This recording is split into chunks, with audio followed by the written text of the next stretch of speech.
and welcome to X Talk, a show where we sit down with your favorite artists, entertainers, and content creators to talk explicitly about all things extravagant.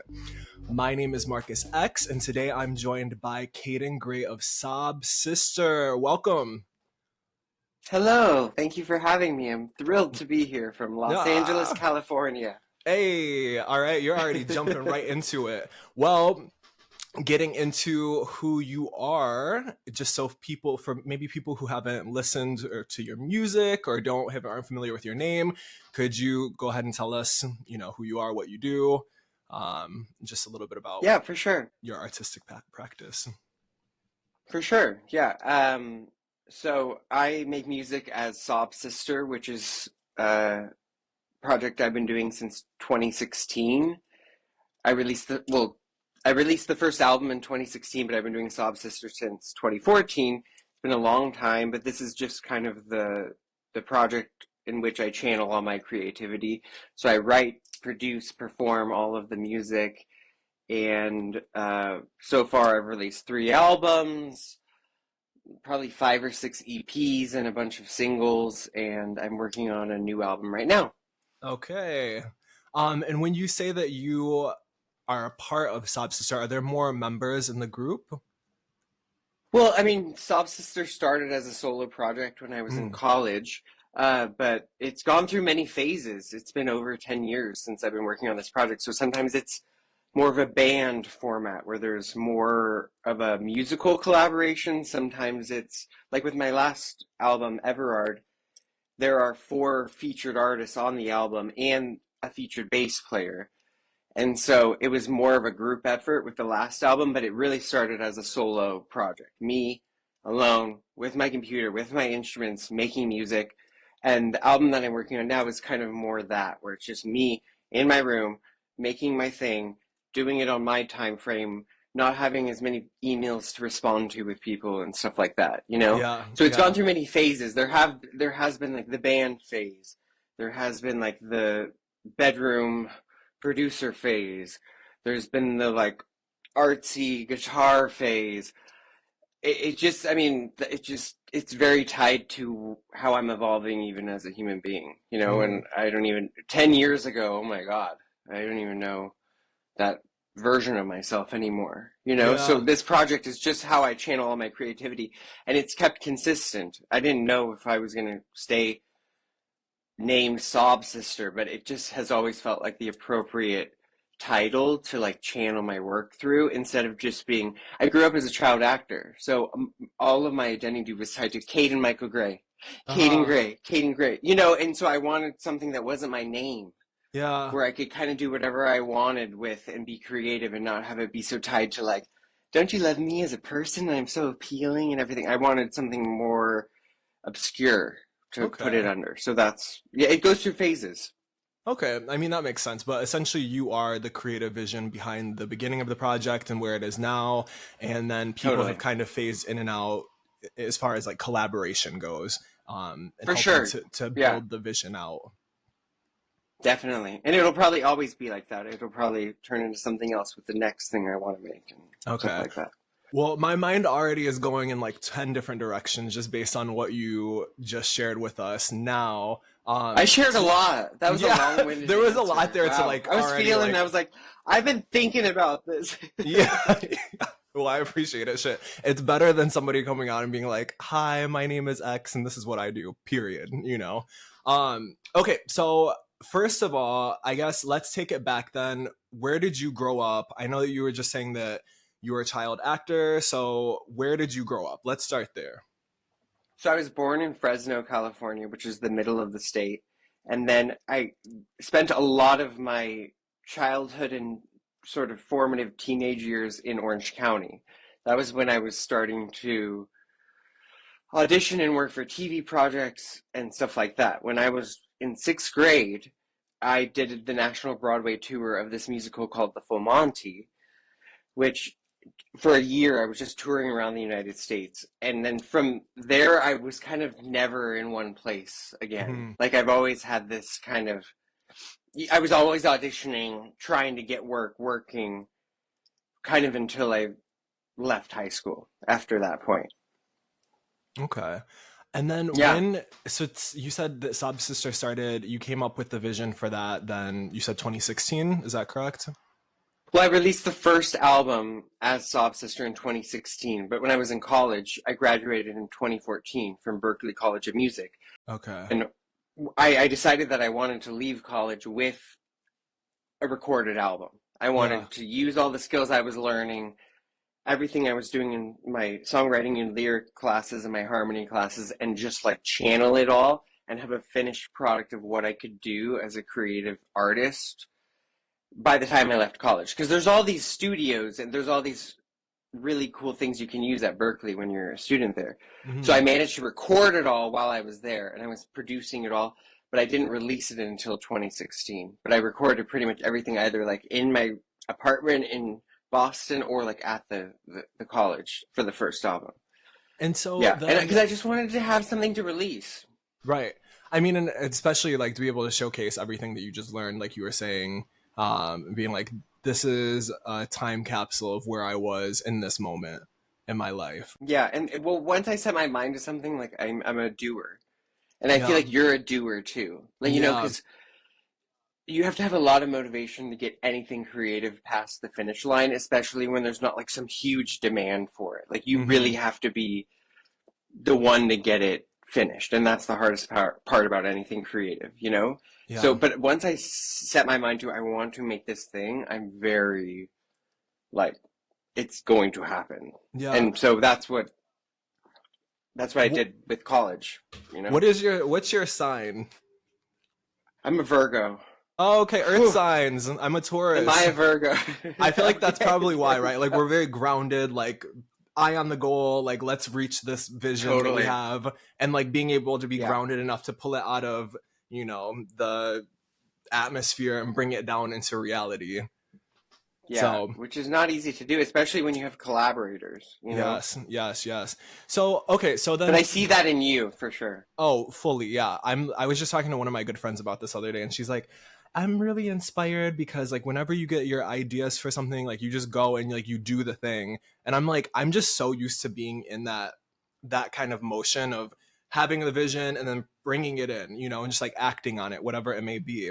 Yeah. And so I don't even realize sometimes that that's just not how everybody is. And so I'm Most like, people aren't like that. And yeah. also, I truly believe like if you want to be successful in show business, you have to create your own opportunities for people to experience what you do, which is Mhm. exactly what you're doing with this podcast. And I have mega respect for that. It's like you're Thank you. creating a forum for you to share your ideas, your perspective, and everything, and to involve people that you work with, are creative with. And that's what you really have to do. You have to like throw your own party.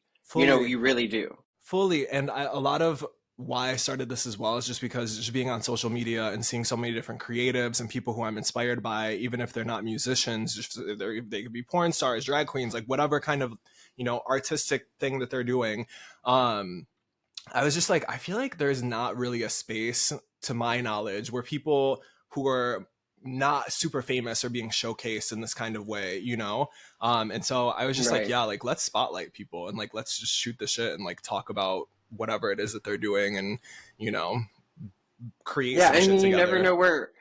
you never know where putting your perspective and ideas can lead whatever you do in this Yeah, world. Like, you just never know what's going to be picked up and pushed to another level. So, as yeah. long as you're putting things out there, that's the most important thing. Totally, I agree. Yeah. Yeah. Now, okay, so going back again though, I'm not done with my five different thoughts that went out when you were telling me about kind of where you started at. Okay, so take me back to child acting and then I want to transition into then pre 2016, where the idea for Sob Sister came from, how you came up with the name. But let's talk about child acting a little bit more. Yeah. I mean, yeah, it's just that was my kind of from the age of 12 up until I was kind of an adult, I was just auditioning, performing, trying to get people to like me, Mm, trying to say the right things, going to countless auditions, working, doing cool things, doing weird things. You know, it just was through all those experiences I realized like really what I love about performing and show business is being creative.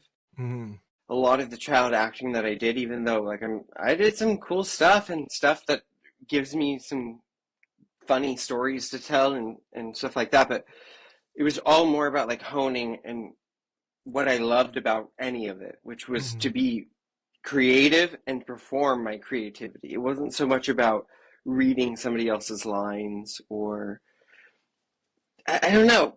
I don't know. I have a very complicated idea of like what acting is and how I view myself with acting. I mean, I'm going to do something um, in March, April of this year with this really talented writer director named John E. Kilberg called Inferium, which is a feature length film, and I'm excited to do it, but I haven't acted in a long time. I'm not necessarily nervous for the acting. It's just I don't know how I feel about it.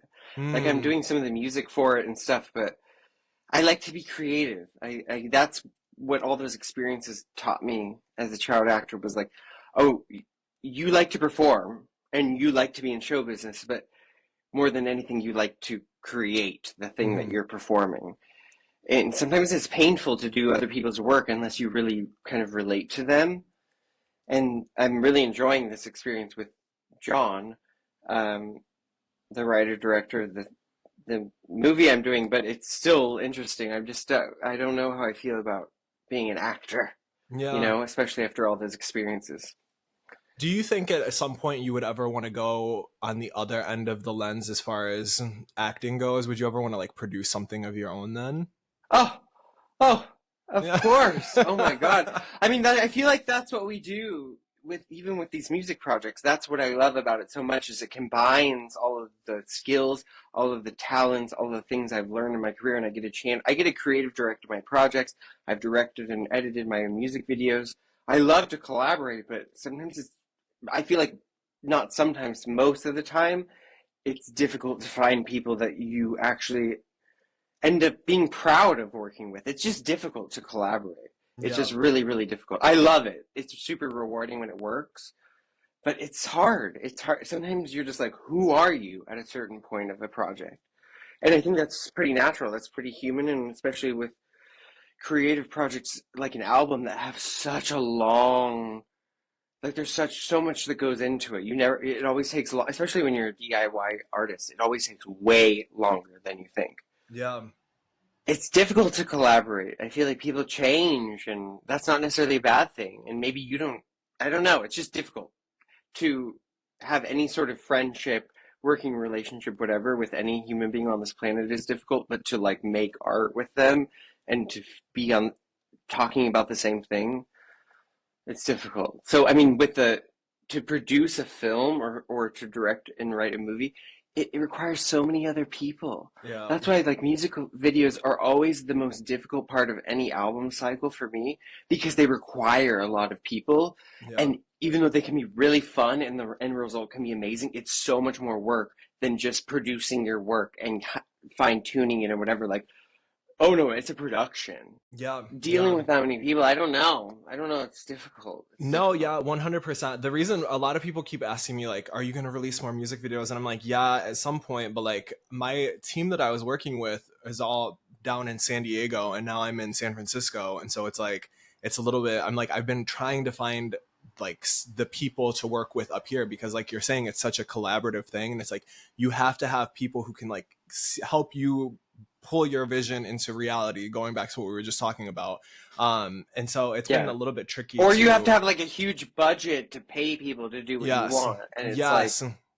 you've Yes. already spent all your money making the thing, and the music video is supposed to promote the thing, but it Yeah. costs more money than the thing. Yeah. Yeah. It's Yeah. difficult. I think the music videos are the most difficult part of Yeah. being a Yeah. DIY artist trying to promote things. Totally. I agree. Okay. So, child acting was something that you wanted to get into, or was it something more that did you have like parents that were kind of pushing you My into? parents were very supportive, but no, I was one of those freaky, precocious kids that Okay. was like, Okay. I This is for have to me. do this. Yeah. This is my journey. Yeah. Yeah. No, Yeah. that was definitely my parents were very supportive of it, but they also I mean I don't want to speak for them, but I think they were also like they had never experienced anything like me before. Sure. Like I was just like, this is what I want to do. This is what I'm doing. it's happening. And they were supportive and they went along for the ride, but I definitely was like forging my own path for So sure. then from childhood, you've always had that vision then, and you know, when you had your Since I can remember, I've always just this is who I am. This is what I do. I just want to have some sort of career doing it, which means being able to pay my bills doing it. That's always been at first, when you're a kid, you're like, I want to be famous. But as I get older and I've honed like what I'm actually doing, I just want to have a career. I just want to pay my bills doing it. I just want to have a career as an artist. That's what I'm manifesting. I won't turn down any success beyond that. I will welcome it. I welcome abundance. Mm-hmm. I just want to be able to pay my bills as an artist. That's my ultimate goal. Yeah, no, that's definitely the dream for me as well. It's you got to have something that really breaks and like gets you there, right? But it's also, if you think about like what it costs to be a human in this world, it's really overpriced, but it's still super attainable. You know what I mean? It's not if you're living within, realistic standards of being a success in this society. Totally. You can make it happen. We can totally make it happen. It's not completely impossible. If you think if your ultimate goal is to just be Beyonce, I don't know if you're going to get to that level of income, whatever. Right. But I think it's super attainable to be like, I can be a working artist 100%. In this society. Like, I mean, you already were doing it when you were like working as like a child actor. Like you were doing the thing that you wanted to do. I still make residuals off of jobs that I did when I was 14 years old. Amazing. I still get checks every year, multiple. So it's all part of the same thing, and the thing is show business. Yeah. You know what I mean? The acting, all that stuff, it comes and it goes. Like even the movie I'm about to shoot, unexpected opportunity by one of my friends who wanted. I'm not going to say no to that because I know how this business works. Anything that you're doing, just like with this podcast where you're putting yourself out there, can lead to something you could have never imagined. 100%. I've seen it happen. I've seen it happen to myself, to friends, to other people, as long as you're out there. And so this is another opportunity for me to showcase, okay, I'm going to perform. I'm going to do this. I'm going to take this challenge. Who knows where it could lead for anything that I want to do as Sob Sister, but it's all still show business because I'm a performer. Mm-hmm. And I feel like following that thread as well, like you're saying, it just continues to lead. It's like you, without even getting too like woo woo, but like, if the universe or God or whatever name that we want to attach to this thing, like with our limited human language, right? Says, hey, there's this thing this sparking excitement inside of you, like how about you follow that path, and then you follow it, and it like once you take the action of listening to the passion or listening to whatever it is that's inspiring you in that moment, even if your vision doesn't fully reach what you see in your mind in the moment, it very well and oftentimes does lead to other things, even if that's more inspiration that helps build upon what you had originally started doing, right? Dude, you just hit the nail on the head. It's not about the result of what you're doing. What you're doing will lead you to the next thing you're supposed to be doing and the next thing you're supposed to be doing. It's not necessarily about putting all your hope on the result of the thing you're doing. Yeah. It will lead you to the next thing in the path that you're supposed to be on. Exactly. Yeah, so I believe following that positive thought, I'm from LA. I'm going to be woo-woo, okay? Yeah. I believe following that positive thought, I've just seen it happen. Focusing on the positivity, even if just for your well-being as a human on this planet, will lead to more positivity. Negativity spreads faster than positivity and easier than positivity. I've been trying to train myself to put energy into the positive thing, as like asinine as that sounds. When you start putting that positivity, that energy into the positivity, it's just, your energy is channeled into that direction, I believe. Oh my God, I do sound woo-woo, and I'm here for it. I'm all about, like, fuck it, manifestation. We're speaking in the same language. An extra hour in the morning, I'm like, I've just been manifesting. Like, I just need another second. Like, love. Like, I bet you have to put energy into positivity. It doesn't take a lot of energy for negativity. And that's why there's so much negativity, you know? I feel like too, it's just like what's keeping you going. Do you know what I mean? Like we can say like it's woo woo or whatever, Ugh, but it's like this life can be so fucking dark. So it's like if it's organized religion that's really like pushing you forward, if it's woo woo, if it's whatever, like what is continuing to like keep your head above the water so you're not just like sinking down into the abyss of, totally. As you long as know, you're not hurting anyone, yeah. whatever gets your juices flowing, you should do that. And I honor that within you because it's not easy to get excited about anything in this day and age with Yeah. what's going on in the world and just how our day to day lives are becoming. It's not easy to get excited or like positive about anything. So if something does, you should do that. You should Mhm. put your energy into that. Yeah. That will just Well, open up more positivity. yeah. So before we jump then into our first break of the episode, do you have, I just to kind of like finish it off for the child acting segment here that we've been Hmm. discussing, do you have anything like any like flexes that you could share with us, like big accomplishments that you had reached at that stage Oh, in your life, or like my favorite God. projects or anything?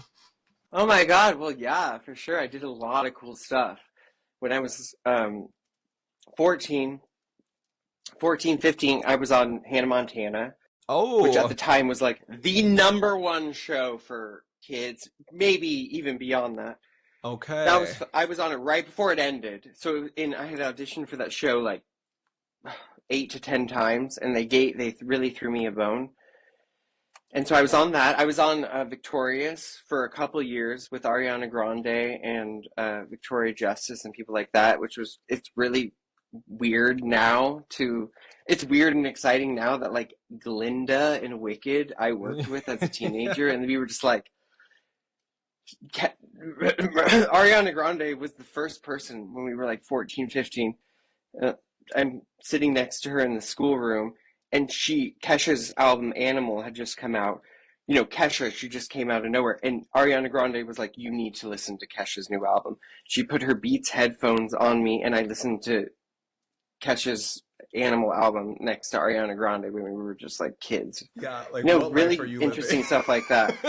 Yeah. Well, at the time, I mean, at the time, she wasn't even a successful child actress. She had a Yeah, big job on, but now she's like, she's probably about to win an Oscar, and it's insane to even have experiences with people that are entering that echelon of show business. It's really cool, you know. hell yeah, hell yeah. Um, and then I was on Glee when I was 19. I had a guest star part on Glee, and that was right before I went to college, and it was very exciting. And I was like, oh my God, I'm never gonna have to audition for anything ever again, which obviously didn't happen, but Yeah. it was a cool part. And when I was on Glee, it was the number one show in the world. And every boy in LA my age like auditioned for it. So I mean there were cool things that I did that I look back on and I'm like, oh my God, that was super cool to be a part of pop culture in that way. Even just like a little line here, a little moment here. It's cool. 100%. I'm a pop culture junkie, so to be a part of that is interesting. And then to just see the careers of people that I've worked with, like Miley Cyrus and Ariana Grande and Tinashe. We were on a show together. It's just like I feel a part of show business. I know my career still has places to go that I could never dream of. It's cool to have worked with people that have done really incredible, culture impactful things with their lives. You know what? So those are my Soon flexes. and soon Okay. enough though, people are gonna be like, "Hey, I did this musical project." Maybe me, I'll be like, "I did a podcast and a music project with Caden Gray of Saab Sister," and I'll be like, "It was such an interesting experience. We had this cool conversation about the universe and connecting the lie or like following the path and all of that." So, well, congratulations on Yeah, your I past agree. successes, and we're gonna bring in so many more future successes that are coming our way. I know it. But on We that welcome note, abundance. we're welcoming it. We're gonna wake up in the morning, like you said, welcoming it in. Let's go ahead and jump into our first break. For this break, I am going to play our collaboration. Actually, I'm gonna play the remix version. Oh, So, yes. So this I is love that one. yes, it's so good. So this is the Spit You Out remix from my recent album Heaven's Gate, the deluxe edition. So we will be right back with you with more Caden Gray of Sob Sister. All right. and up and digest. Never double back for a dumb bitch. I ain't playing games, I'm running shit. No more back and forth, all that dumb shit. Watch you go insane, I'ma throw a fit. Now you see me up, and I know you hate it. I'ma push the gas, accelerate it. Now it's fuck you, bitch, I'ma clearly see it. And I hope it hurts, I'm duplicated. Just like that, I'm winning, you can find that. I think it's time to fall back. Bye-bye. I see you try, but you won't get too far. Time heals my heart, but it won't fix this scar.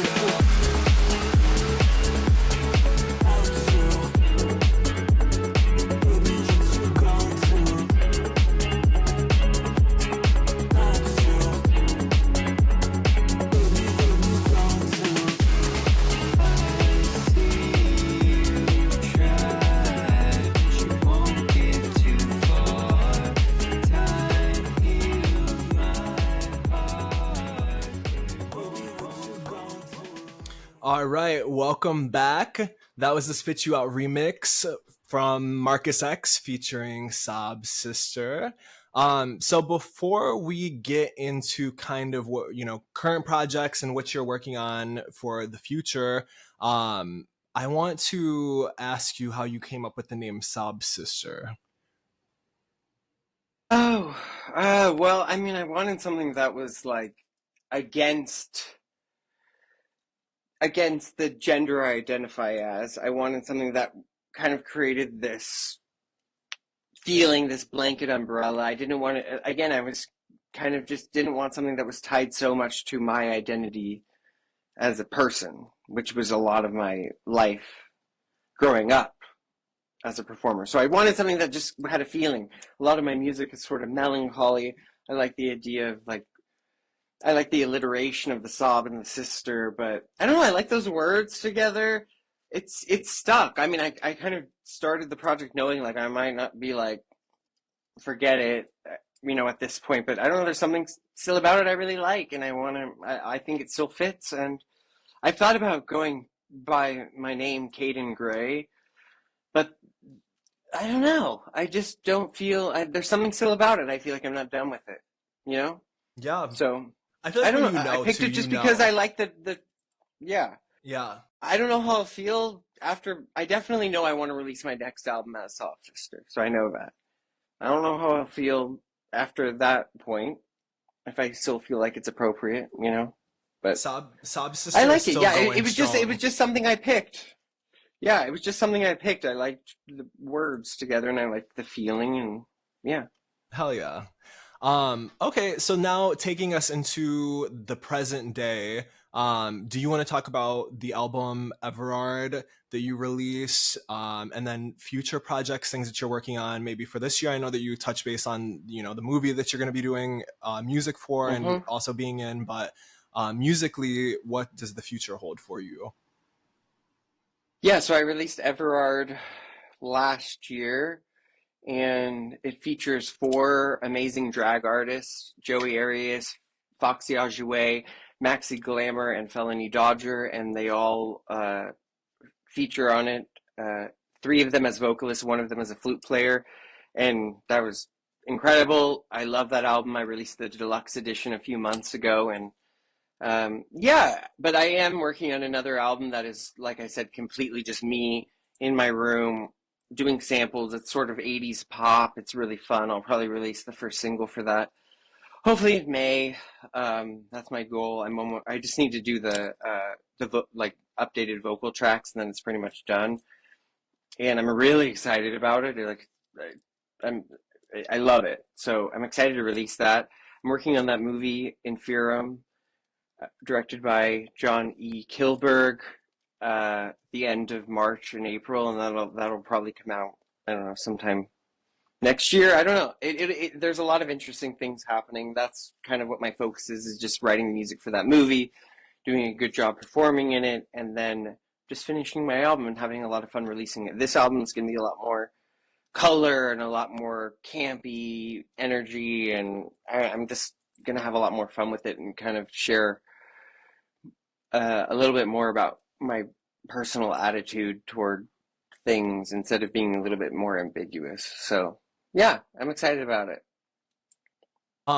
So I Hmm. remember when we had done our collaboration together, you had mentioned that you were wanting to branch out a little bit and to try to play with different sounds then. So would you say that the coming project, would you say that that's kind of, are you leaning more into that then and you're really experimenting more with sounds or, trying different styles then For even sure. too?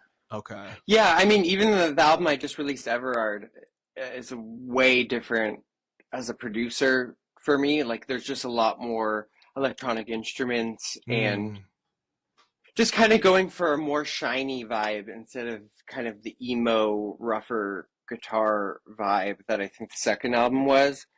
So you can kind of hear me going there with the third album, but with what I'm doing now, like there's so many more samples, and I'm trying to keep it simple with what I'm doing, and it's meant to be sort of like an '80s Madonna pop album vibe, but like in my mm. style, which is very simple and very straightforward, and a lot of loops and stuff like that. So that's like my goal. But it's hard to keep it simple when you listen to things a million times and you're like, oh, I should put in that or I should put in that. But that's my goal. I want it to be, like you said, me experimenting with certain sounds and just evolving, like having more fun. Uh, I think that's what it's about to be. So I'm excited about it. I hope that it connects with like a broader audience than even what I just did. Mm. Would you say that Everard, did you find out of everything that you've worked on so far as Sob Sister, has that brought you maybe like the most, I don't want to say attention or success, but like, was that like maybe like your biggest project to date so far? Oh, for sure, for sure. I think it's Mm, also the most me project. I think with each project, I get closer to actually how I want to express myself sure. publicly. And it was definitely the most me, but I involved like being able to work with Joey Arias, who's an icon. Like if anybody listening doesn't know who I'm talking about, like just Google Joey Arias and like enjoy all of the incredible work they've done in their career. Even just having that opportunity to work with somebody like that took the project to another level. I don't, it's really, really difficult to market original material. I'm still figuring that part out. Aren't So we I all? don't think it got to right. But I just Yeah, feel like there's a product there that could reach a lot more people if I figured out how to really market it the right way or to get it in the right hands or something.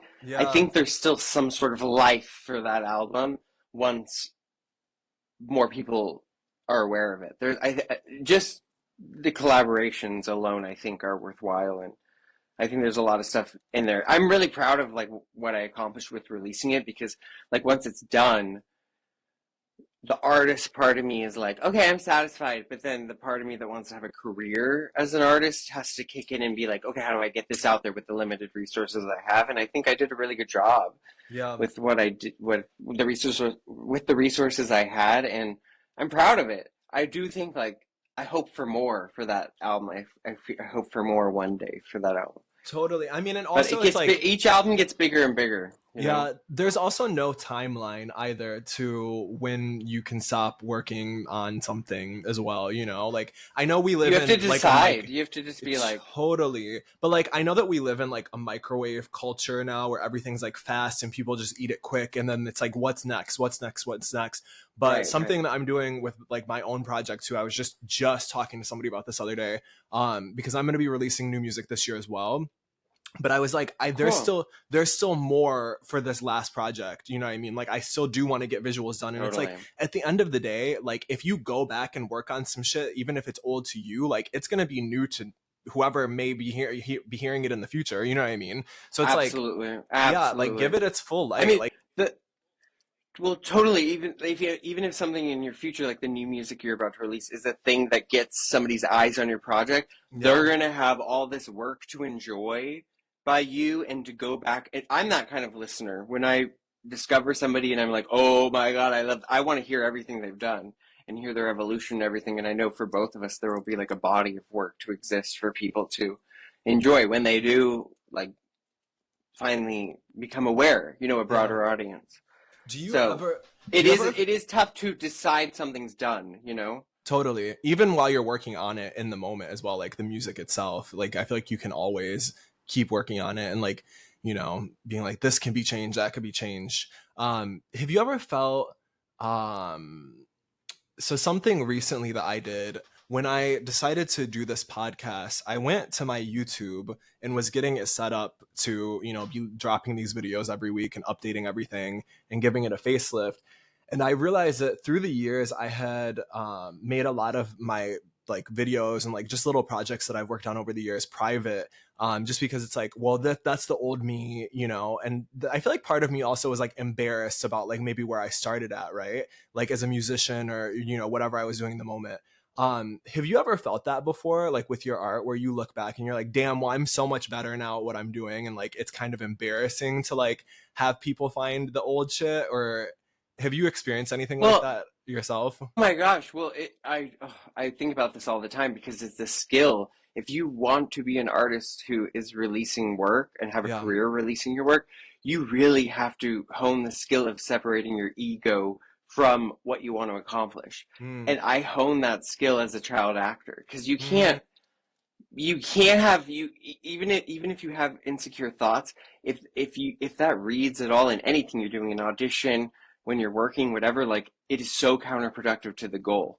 So Mm-hmm. if in the same with music, if you can, I of course I'm embarrassed by things that I've released or that I've done, whatever, but I also do believe that it is an accurate representation of where I was at that time, and I am fine with that. Like I Yeah. honor that. Like I am proud to show my evolution as an artist, but it's not something I'm completely like, I love everything I've done. No, Yeah. I listen to some things I'm like, oh my God. Yeah. But at the same time, I have to honor, I'm displaying my evolution as an artist. And I as a consumer love that from art. I love being able to see somebody's evolution, Huh. but it is something I've honed being a child actor, because you just won't accomplish anything if you're Yeah. like insecure, or if you want to shut things down, or if you want to ignore, like you just won't do anything in your life. Yeah, no, I went through like I had like an aha moment and I went through and I made everything public again because I was like, no, like this is your journey, and like, you know, God forbid like I go outside and get hit by a car, and then all of my shit's private. It's like you just never know who's going to see it, like who needs to see it at any given time. And it's Totally. like, what even is there to be embarrassed by? Like you put your creative energy and like your spirit into something, so like you said, like being able to honor Authentically. that. Yeah, like regardless Yeah, of what that looks like, Um, okay, totally. yeah, I was just curious as an artist if Yeah. you've experienced that as well.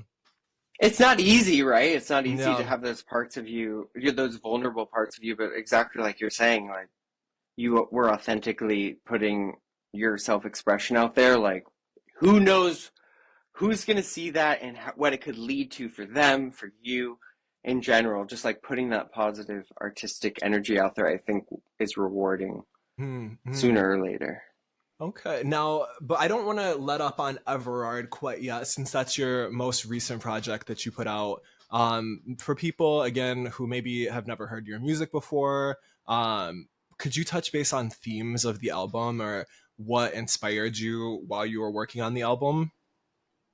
Yeah, the album itself is meant to be sort of my cosmic pop, Xanadu, sort of 70s, 80s, sort of just quest through the night pop Hmm. album. And that's sort of the thesis for both the songs. They're all this, it's a quest for eternal love, and um, a love for that is everlasting, Everard. But yeah, it was a long, long album process. It's alternative pop, but I knew I wanted the album to be bigger than anything I had ever done, and that ended up being collaborating with a lot of different people that were, had busy schedules of their own. So it took a long time. I think it took over 10 years for me to make that album, which is crazy. Yeah.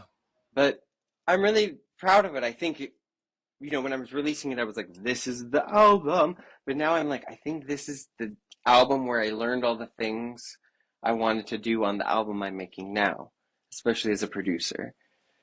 So I'm kind of experiencing that now, like finishing what I'm doing now, like, oh, this actually prepared me for what I'm doing now. But I'm Yeah. very proud of Everard. I do think there's a place for it somewhere in the future in some other way.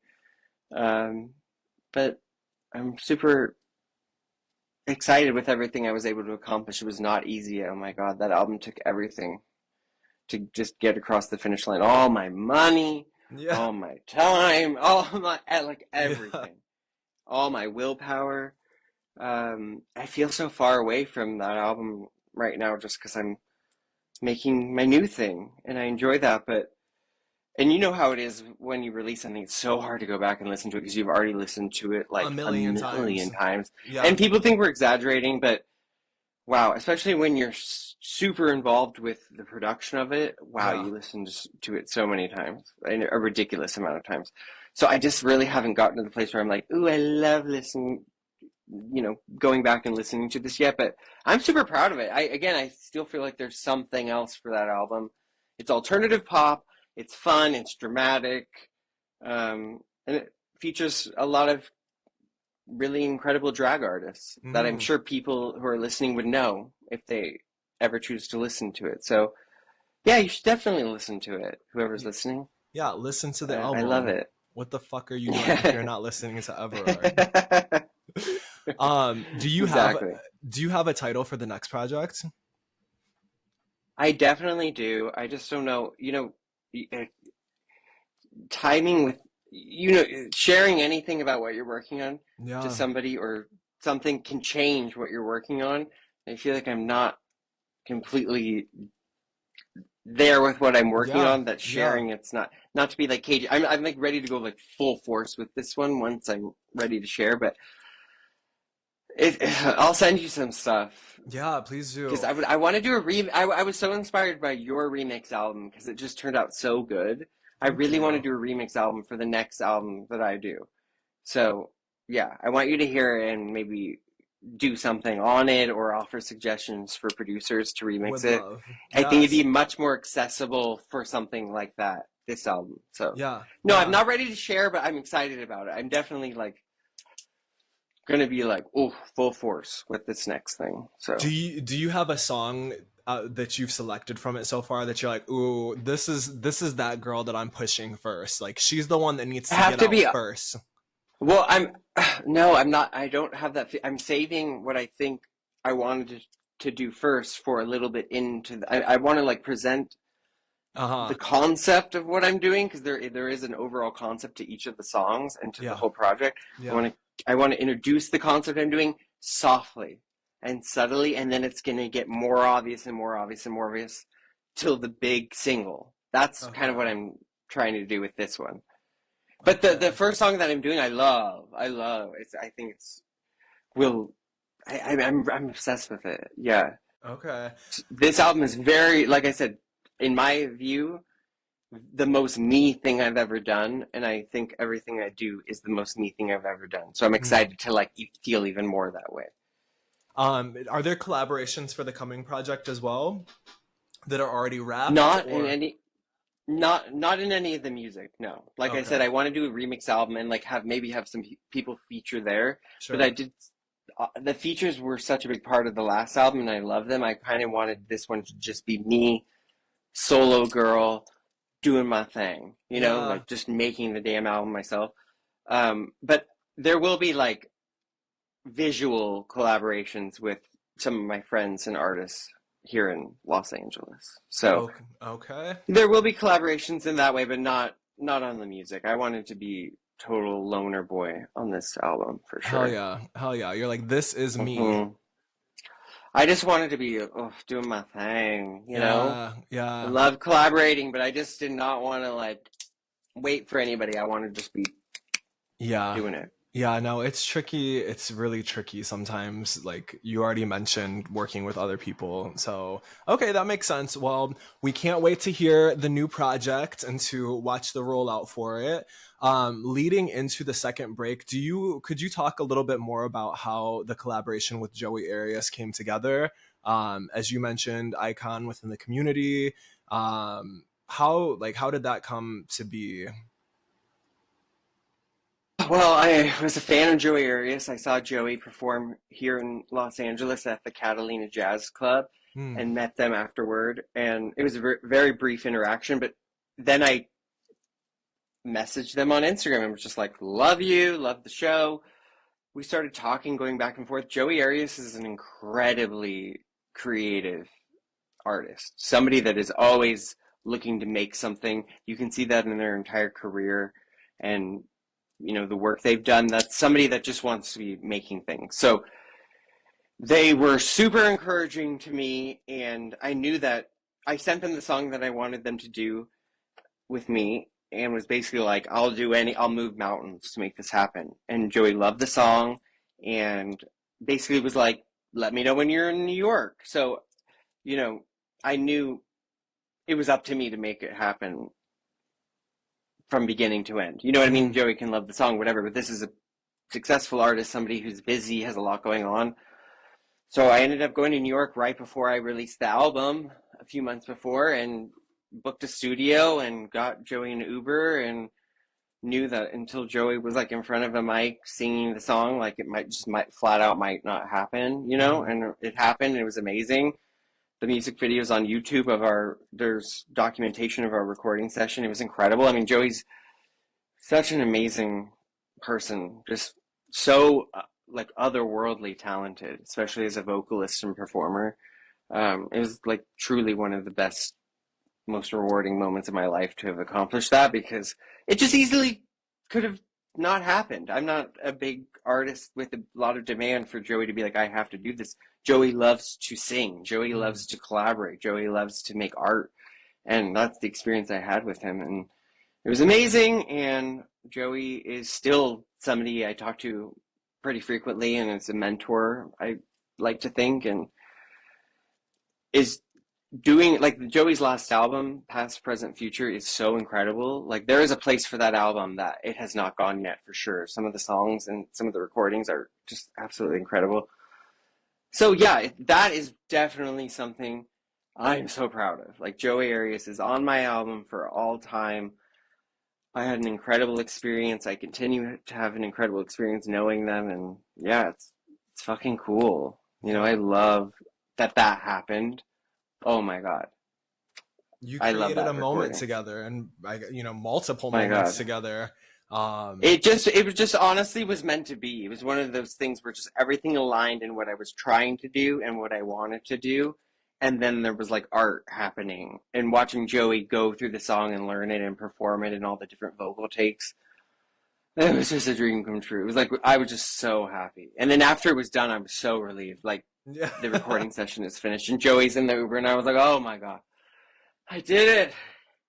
I was so happy. And now when that's the one song from Ever, like I'll listen to and I'll just be so proud of myself that I did that, Yeah. And then even mixing it was an experience. Joey's really particular about how they want their voice to sound, and I think I made like 40 mixes or something like that of that song until they were happy with it. And that alone was such a cool experience, just hearing the feedback and challenging myself. I love it. I'm so happy with that recording. Well, we're gonna play the song for our second break here. Could you, before we get into the break, just to touch a little bit, talk about the song a little bit more in the writing process? Could you explain to people what the song is about, or where you were when you wrote the song, and then lead us into the break, if you're comfortable with that? Okay, here we go. Totally, I'll lead anybody into the break. Yeah. The song was meant to be sort of a vintage style verse refrain song. So it's not a verse chorus song. It's a verse into a refrain, verse into a refrain, a B section, verse into a frame. It's a very vintage style of writing a song, communicating something. That's what I wanted it to be. I wanted it to feel kind of timeless and sad, but sweet and dramatic. And, I had recorded all the vocals to the song thinking it might never happen with Joey Arias, and the takes that you hear of myself and Joey Arias were recorded that day. I only did one take of the song. Joey was working through the song. So what you hear is that our experience together. And so, yeah, you're going to hear it right now on this break. It is Spoke Too Soon featuring Joey Arias from Everard. All right, let's go. Not true. Did I lose my head? Did I speak too soon?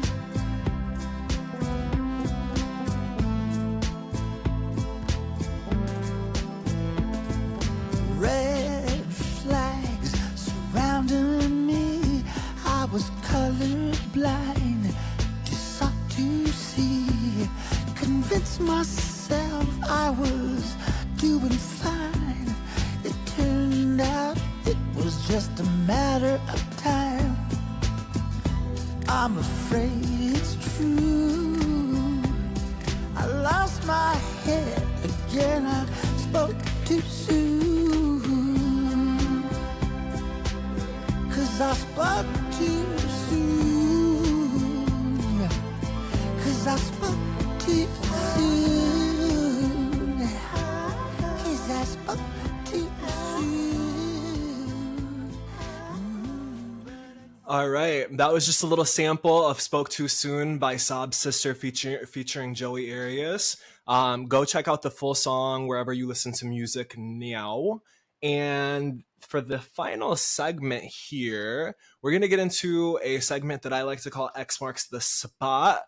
This is a segment with listener submitted questions. They could be asking for advice. They could be asking whatever they want. They could tell us a story. But essentially, I created this segment to give the featured guests just some random ass questions from people who are submitting these questions, just so we could get to know a little bit more about you outside of the typical, interview process or style of communication, Sure. I guess, within these. So for those of you who are listening, if you want to call in and leave us a voicemail, the number for that is 415-448-6630. You could send a text, leave a voicemail, whatever you prefer, for a future guest. So for this week, we have some interesting ones. God. The first question, also, if you don't feel comfortable answering or responding to any of these, by all means, and I can edit it. I'll be like X. Yeah, I can edit it. Okay, so for the first question says, "What's your ick?" I mean, well, really bad manners, not being polite, not saying thank you, not pushing your chair in, just not creating messes for other people who don't deserve your mess. Like, manners are really important. I think, people who say please and thank you, and when you're rude to people that don't deserve it, or deliberately cruel, I can't do that. Yeah. Mine is when I feel like my biggest, I don't know if it's really an ick, it's more of like a pet peeve, but it's when you're walking down the sidewalk and people will just be in their own fucking world and just be like in a group, like in a line across the sidewalk.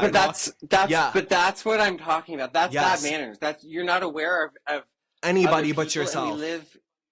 And it's okay to be fierce, but also be polite. Like that. Yes. Like, I don't. That's bad man. That's a part of what I'm saying. It's a lack of awareness for other people and honoring that other people are also coexisting with you. Yeah.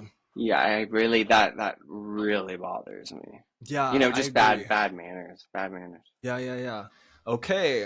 Rolling in, this next one says, "Hello, Markus and guests. I was scrolling on Instagram today and my stories casually skipping around and landed on my boyfriend's best friend. Let's just say I immediately saw that green star letting me know it was his close friends, which I didn't even know I was a part of. And he basically was showing his entire pole in it.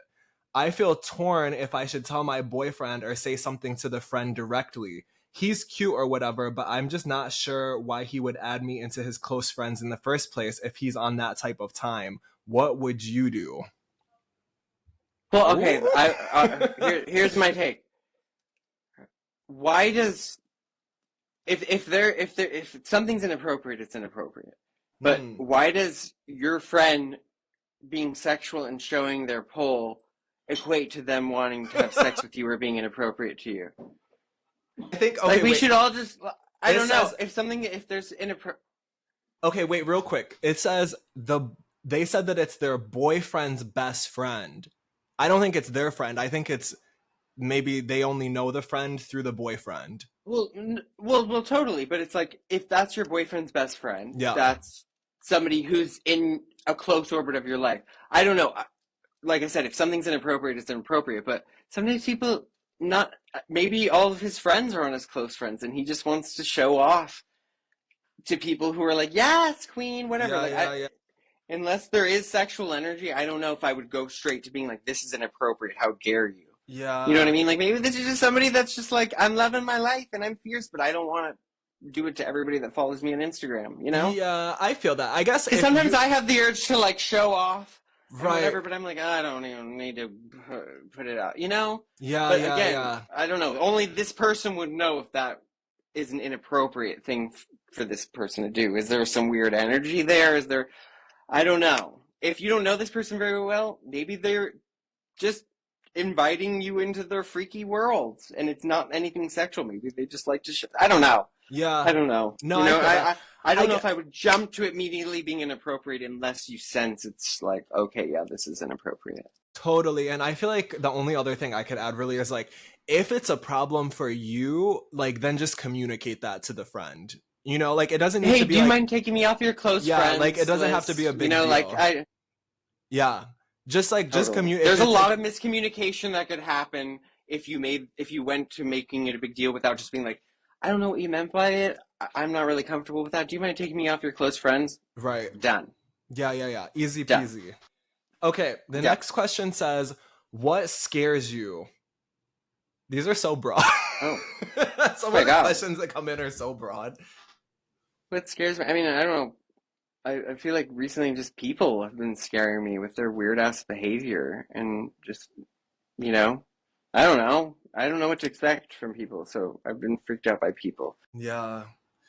I would say what scares me the most in life, I feel like, is letting down the people that I love the most. And like, I know that that's so layered, you know, but I mean, yeah, that's a very real fear, for sure. Yeah. Of course. It's a very valid fear, for sure, letting the people you care about down. Yeah. But even if you're aware enough to have that fear, I'm sure you would never let them down because Oh, wow. they love you and they know you're doing your best. You know? well, that's all we can do. Right? Exactly. All right. This person says, hello, Markus and Gus. I'm a big girl and I find that I'm only attracted to fit men. The problem is the guys I'm into, I find, are never into me. I've tried losing weight, but also don't feel like I should be changing myself for a man. Thoughts? Wow. Oh my God. No, I don't think you should change yourself for anybody unless that's what you want, for sure. But I also do believe there's somebody out there for everybody. So if that's what you want and you're, you know, that's what makes you feel good, then I say continue looking for that person. It's difficult to find anybody that you connect with genuinely, no matter who you are, what you are, you know? So I say if that's what you want, you should not be changing yourself for somebody else. That's going to lead to only unhappiness for you. You should be yourself and either accept and learn how to be happy on your own until you find that person, or you should, you know, figure out something else that you enjoy. I don't know. I mean, it's hard to connect with anybody. I really believe that. Yeah. Don't change yourself. There's definitely somebody out there for you. There are plenty of men who are in great shape who love big girls. You're gonna find somebody that's Totally. gonna love all of your curves and swerves, all of it, everything, Yeah. every inch of your body. So just keep putting yourself out there, and definitely don't change yourself for any of these fucking Yeah. raggedy ass Yeah. men out here. That's not good energy to put out there. People are going to like you celebrating yourself and enjoying, you know, Yeah. being alive. Yeah, why be miserable being something that you're not, right?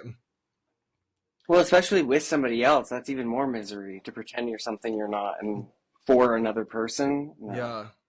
Are you comfortable answering sexual questions? Because there are a couple in here. Sure, let's do it. So the next person says, they said, do you like have your ass eat out? Do you like have your ass eat out? I feel like I mean, duh. I mean, like Yeah. of course, like I don't know if I've met that's- anybody who's in that, who's like well, on that especially type of time who queer doesn't. person. Yeah, yeah. You know what I mean? Like that's a part of the entire experience, in my opinion. I mean, Mhm. everybody's into their own thing, but I don't know. I think most people, especially queer men, are gonna be like, hell yeah. Yeah. I don't know if I've met anybody who that would be like a no for. I'm sure there are people out there though. But yeah, Yeah, for same. sure. Yeah, yes, I'm into it. Ooh, this will be a good question for you. They said, is there any truth to the weird LA Hollywood stories? Well, but what do they mean? The weird LA Hollywood stories about having sex with people? No clue. No, it literally Oh just wow. says, I mean, is there any okay. Again, I feel like, well, yeah. I mean, it is weird here, but I think it's weird everywhere. I think meeting people for sex, having relationships with people, dating, I think it's weird everywhere. I Yeah. really believe that, especially when you're in a city. It's just weird. I It's weird. think- People are freaky. Yeah, People are weird. I don't know if this is even like specifically about like dating or sex. Like I think maybe I don't know. It's whatever you interpret from it, I guess. I guess the way that I interpreted it was they're asking about like LA like culture, like cults or like fucking Illuminati shit. Oh. But that's like where my mind went. So my they God. very well Oh wow. No. they very well I mean, could be I don't asking know. about I mean, dating.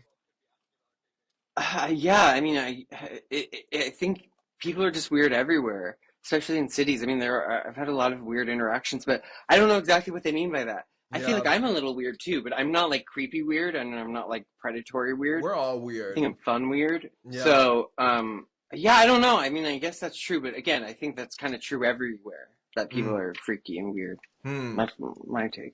Yeah, and I've never lived in LA and at this point have no desire to, so I can't speak on that. I have met a couple of people who had some interesting stories, but And you've had freaky times in San Diego and in San Francisco, right? Like, yeah, but I mean, going back to what you were saying, it really just depends on like what they mean by the question, like what's freaky, totally. like how are we defining that, I- right?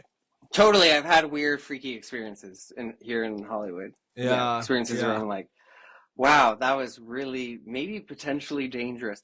And I don't Ooh. mean that in like all the time way, but I feel like a lot of queer people have those experiences where it's like you kind of sometimes find yourself in strange situations with people that are unpredictable. Yeah. At a party, at whatever, like. Yeah, this isn't one of the questions. I'm just going off of this thought stream. Have you ever had like a paranormal experience before? Okay, I feel like not that I've ever been aware of, no. Uh-huh. But I'm very sort of tunnel vision a lot of the time with like Sure. what I'm focused on, what I want to do. I'm not completely opposed to that happen. I just don't pay a lot of attention sometimes You're like, to I have things an that I'm album to not get out. focused on. Yeah, you're No, I'm busy. Yeah, Like, yeah.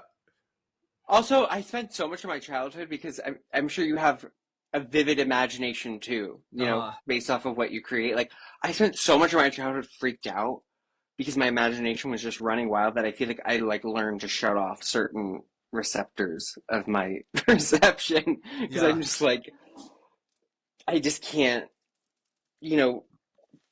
I can't let my imagination run wild with that. Have you had a paranormal experience? Oh yeah. Oh Yeah. yeah? The house I grew up in. In what way? The house that I grew up in Michigan, there was some shit going on. There was like I saw like a couple of times God. like a full body like big black shadow of a person outline. Like full, My like God. not even out of the corner of my eye, like straight on with my own two eyes, like two different times. And I thought like I never brought it up to my parents, and because I was like, am I just seeing things? Like what the fuck is going on, And because I never was taught like anything about anything, supernatural, it was very jarring. It was a very jarring experience both times that it happened because I'm How like, could it not be? Oh my yeah, God. it didn't fit into like reality, right? And so yeah, like I got validated though one time because I had heard my parents had gotten home from work, and my mom told my dad, "Hey, I need to talk to you in the bedroom." And so I thought that I thought I was gonna get in trouble. And so I went, they closed the door, and I went and was like eavesdropping. And my mom told my dad, "Hey, I was doing laundry in the basement this morning before I left for work, and I felt kind of like I felt something, and I looked over, and there was a person standing in the doorway, and she's like, I thought that it was you, but it just was like a shadow of a person." And she's like, it just kind of faded away, and she's like, she was really scared, and she was telling my dad about it. So yeah, there was some shit going on. And then like later on in life, I had some shit happen too that was kind of like unexplained. Like a house that I lived in when I lived in San Diego, there was a really bad plane crash that happened back in the 70s, and it took out the house. Oh my God. It like crashed into this neighborhood, and it took out this house, the house that I was in, and like a bunch of houses on the block, and it had a really fucked up like energy to it. Like the first night that I was there, I had this crazy dream that I was like being sucked out of my body into like this black portal that was like in the hallway, and like I didn't know anything about the plane crash, nothing. Oh my. And the next morning, my friend's mom, who lived in the upstairs in a different room in the upstairs of this house, we were talking, and she was saying that she had this crazy dream that there was a black portal in the hallway, like before I had even said anything. Yeah, so I've had a couple of like weird experiences that were kind of a little unexplained. Wow. Yeah, That's freaky. Yeah, it was think, scary. if I'm not mistaken, that plane crash you're talking about, this is so random, but I read Whoopi Goldberg's memoir, and I believe she grew up in San Diego, and she always had a fear of planes because of that incident with it. I think it happened while she was living in San Diego. So yeah, it was really, that's freaky. Freaky. I think it might still be like the worst plane crash in like US history. Like it was bad, like, carnage bad. Like it was really, really bad, because it took out like this whole block. And you know, there are awful stories that I found out about just from living there, and like, you know, starting to do research on what was going on. So yeah. My God. Yeah, it's like crazy, especially with like what's happening right now too with like the planes and shit. So yeah. Ooh. Anyways, my mind was just, we were talking about weird Hollywood shit, and then my mind went to supernatural. So okay, this next person says they said, which one you like better, being sucked from the back or having your nipples licked? My. I mean, I would have to pick. They're like two completely different things. From the back. Very specific. Very specific. I mean, my nipples are very sensitive, you know? I grew up in the era where, like, boys in elementary school and middle school were always, like, grabbing each other's nipples. Yeah. Was that a thing? So I always grew up like, so no, yeah, the other one. Okay. I'm too ticklish. Yeah. All right. And for me, I mean, out of these two options, I don't know. My nipples are pierced. One of them is pierced, and the other one was pierced. They're like, and people, when you have pierced nipples, people just want to be like, they want to tug on them for some reason. I'm like, bitch, well, I mean, it is sort of an advertisement. It hurts. I mean, you are sending some sort of signal with shit. That, be gentle, I mean? Though. Like, they're not. I don't want you to twist them off. Okay. Yeah, no. This person, we have two more. This person says, "What's your guilty pleasure?" Again, very broad. Oh. Well, I mean, I hate to say the cliche thing, but I don't feel guilty about a lot of my pleasures. Like, if I love something, I'm like totally not ashamed that I love it, you know? Gosh, what's my guilty pleasure? I mean, I guess people would consider Real Housewives a guilty pleasure, but to be honest with you, I can't even really stand that anymore at this point. Like, it's just gotten not, I don't know, I don't have a guilty pleasure. Do you have a guilty pleasure?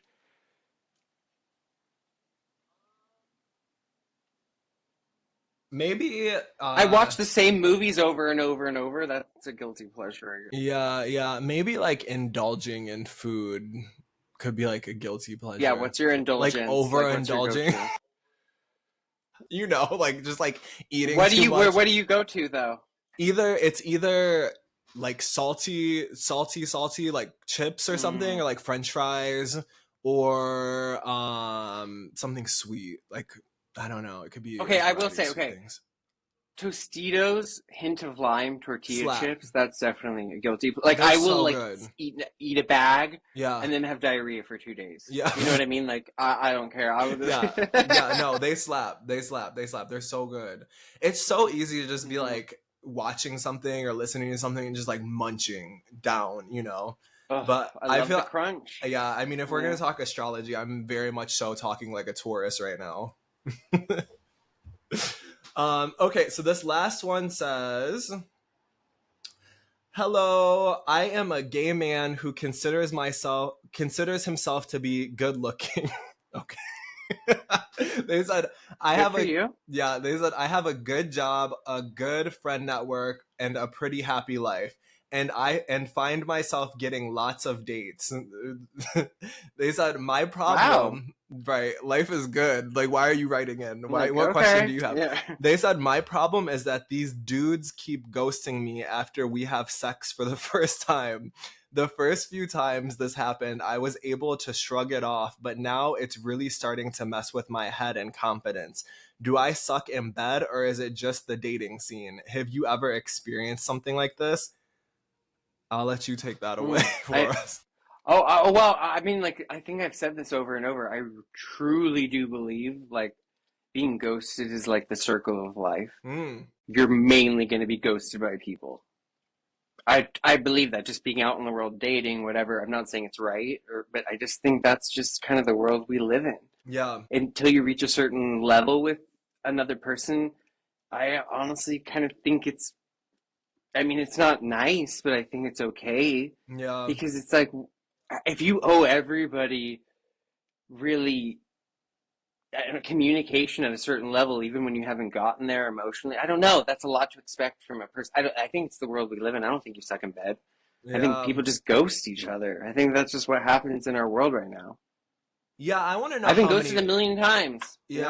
Yeah, I want to know how many times consecutively has this happened, because there very well could be a problem as well. Right. Like, well, for sure. That's definitely a possibility too. You But I know? mean, to be ghosted, I mean, I feel like there will be, if you really had a specific problem, I feel like somebody would have said something, like, especially if it was not okay.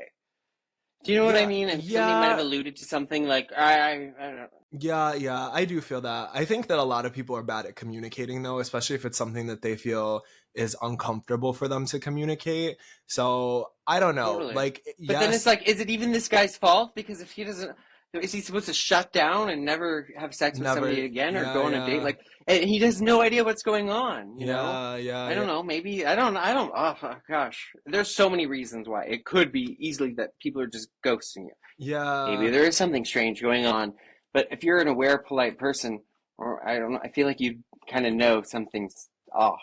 You know, Mm-hmm. if you bathe and you have clean sheets and you have, like, how bad could it be? You know? Yeah, yeah, yeah. I mean, those are all good points. So the question was, do I suck in bed, or is this just the dating scene? Have you ever experienced something like this? I guess you answered both of those already. Um, I I mean, don't I know. feel I've been ghosted a lot, and I've ghosted other people when appropriate. You know what I Yeah, mean? I'm not gonna. I've always been respectful to people I've reached a certain level with, but I don't know. I don't know.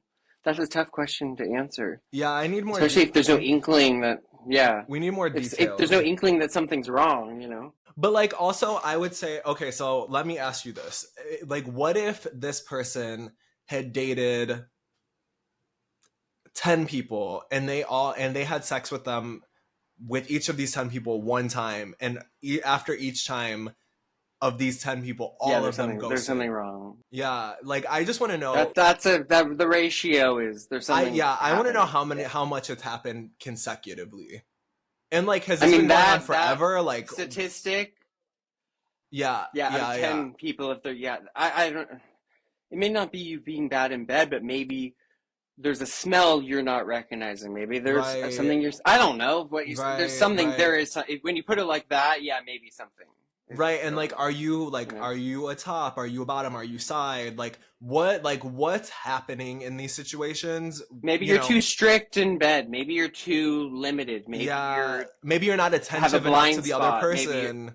Yeah, yeah, yeah, yeah, yeah. yeah, yeah. It could be a variety Maybe of work things. on gaining some awareness to at Yeah, least understand what the problem could be, yeah, yeah, if there's yeah, a problem at all, you know? yeah, yeah. Do I suck in bed, or is it just the dating scene? I don't know. We can't answer that question. And have you ever experienced something like this? Um, I've never had this exact thing happen to me. I think we've all probably been ghosted, but I've never had this exact situation roll out for me. And luckily, like I've been in a relationship now for a couple years, so I'm like pretty disconnected from that whole scene for the most part. Yeah, So I'm like, I'm glad I'm in I the same don't boat. envy you. Like, I don't I'm envy like, you at all. good luck. I know. One of my Been good there, done that. one of my good homegirls, lesbian, she like was in a relationship for like in a marriage for like I think like 20 years, and they recently split up. And she started dating and like going out, being in the scene, and she like fell for this girl and then got ghosted, and she's like so upset about it. And I'm like, yeah, bitch, like this whole time that we've known each other for the past 10 years, you saw me going through all the fucking dating bullshit. And I'm like, now you're like, you were in a relationship for all Now that time, you like you didn't know. have to deal with it for the past Yeah. 20 years. And I'm like, welcome back to the Yeah. scene, bitch, like welcome back. Yeah, and that is definitely a thing that I've noticed, is that people who have been in long-term relationships and then go back into the dating scene, Awful. it's shocking Yeah. to them when they Yeah. get ghosted. But when you've just kind of been dating with a relationship here and there, it's so the norm. I don't know. I'm just so used to, in general, people, not even just with dating, just like, I don't know. I feel like people just sometimes disappear. Yeah, yeah. When you have somebody there all the time, it's shocking to deal with that. I know, it's so sad sometimes. Like I'm not saying it's right, by the way. I'm just saying it's something that happens a lot. I know. I've talked to, you know what else must be really, really difficult? I've talked to a few older gay men as well, who maybe have like lost their partners or something, and like have like tried to like date older in life as well, and I'm like, it's like so sad to have those conversations. It's really, yeah, like so much of like queer it's culture, it's a whole new world for a lot of those men. Yes. And we're not very nice. Queer culture is not very nice right now. Well, and like gay men specifically, like there's a lot because I mean, I guess like societally, there's a lot tied up in age for one, and aging. Like there's a lot that we have that we deal with in our society around aged people. So yeah. Anywho, well, our heart goes out to you, and hopefully you're able to figure out whatever is going on with you or with these other people. Maybe date different people. Maybe it's them. Maybe it is them. Maybe just find. Maybe you need to date somebody different. Yeah, maybe like the type of person that you're dating is not it. Switch it up. Switch it up. Switch everything up and see if the result is the same. Yeah. Okay. Well, that concludes X Marks the Spot, and this is it's like the emoji. This emoji. I send this one a lot. X. No, absolutely not. X. Yeah. Well, thank you so much for coming and joining us for the third episode of X Talk. This has been really lovely chatting with you and getting to pick your brain a little bit and hear about your creative projects and everything that's coming up for you. And definitely, I'm excited. Definitely send me some of your new stuff, and I'm also super excited to hear, the direction that you're going in, and we can talk about remixes and all of that as well.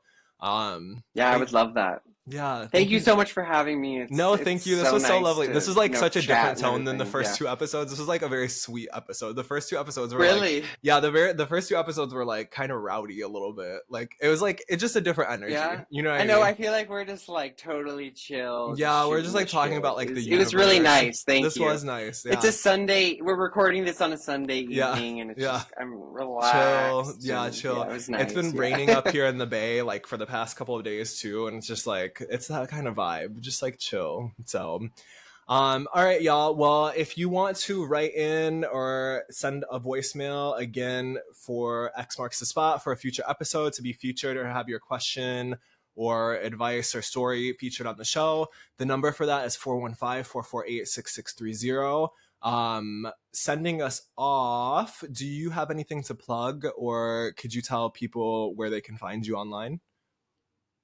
Sure. So my Instagram is at Sob_Sister, and that's where I'm most active, even though I'm not very active anymore. When I release my new album, I'll be ramping that up. And then all my work is on my website, sob-sister.com.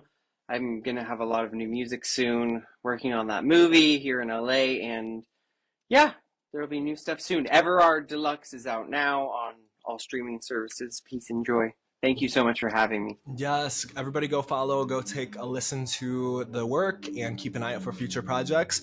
And sending us off, my name is Markus X at Markus X Official on social media, or for the podcast Instagram, it's X Talk Official. And yeah, have a great, whatever it is, a night, day, morning, whatever. Have a great being whenever you're listening to this. This is the outro.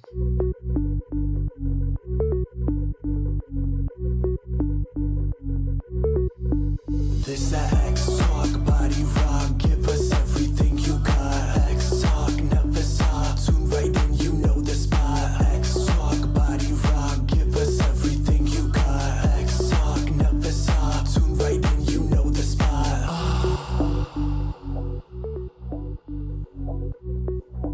This.